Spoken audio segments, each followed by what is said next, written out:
عمار بن یاسر کو کوڑے پڑ رہے ہیں تو اتنے میں امیہ بن خلف جو حضرت بلال کا آقا تھا اس کا گزر ہوتا ہے. لوگوں نے اسے کہا کہ آجا تو بھی 5-6 کوڑے مار لے عمار بن یاسر کو.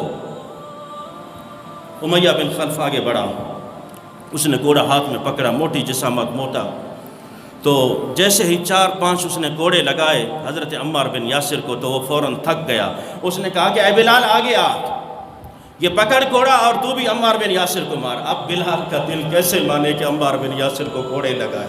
بلال تو خود محمد عربی کا غلام بن چکا ہے, بلال تو خود کلمہ پڑھ کر مسلمان ہو چکا ہے. اب بلال کے لیے امتحان ہے.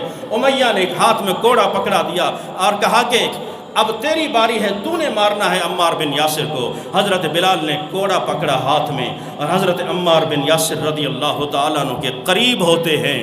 عمار نے کہا کہ بلال مار لے 4-5 کوڑے, اپنا اسلام چھپا لے, آج تو مار, میں تجھے اجازت دے رہا ہوں, مار لے تو 4-5 کوڑے. حضرت بلال رضی اللہ تعالیٰ عنہ نے جب چاروں طرف نگاہ دوڑائی, چاروں طرف کفار نظر آتے ہیں, ہاتھ میں کوڑا ہے.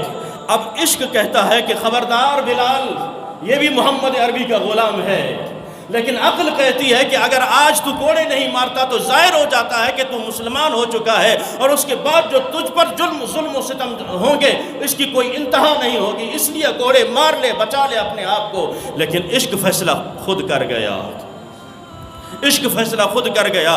آگے بڑھ کے حضرت بلال کہتے ہیں عمار, جب تو حضور اکرم صلی اللہ تعالیٰ علیہ وسلم کی محبت میں مارے کھا سکتا ہے تو بلال کیوں نہیں مارے کھا سکتا؟ بلال نے پکڑا ہوا ہاتھ میں وہ کوڑا یوں فضا میں لہرایا. اب کافر سارے دیکھ رہے ہیں, امیہ دیکھ رہا ہے کہ اب کوڑا پڑے گا عمار بن یاسر کو, لیکن حضرت بلال نے یوں دور کوڑے کو پھینکا. فرمایا جب تو مارے کھا سکتا ہے تو بلال بھی مار کھانے کو تیار ہے, بلال بھی مار کھا سکتا ہے. تو عزیزان محترم, اس دن کے بعد جناب سیدنا حضرت بلال رضی اللہ تعالیٰ عنہ پر ظلم و ستم جاری ہوئے اور بہت انتہا کر دی گئی. جناب سیدنا حضرت بلال رضی اللہ تعالیٰ عنہ, قربان جاؤں, جو نبی کا غلام بن جاتا ہے. آج تو ہم بٹ گئے نا قوموں میں, زبانوں میں, لسانیت میں.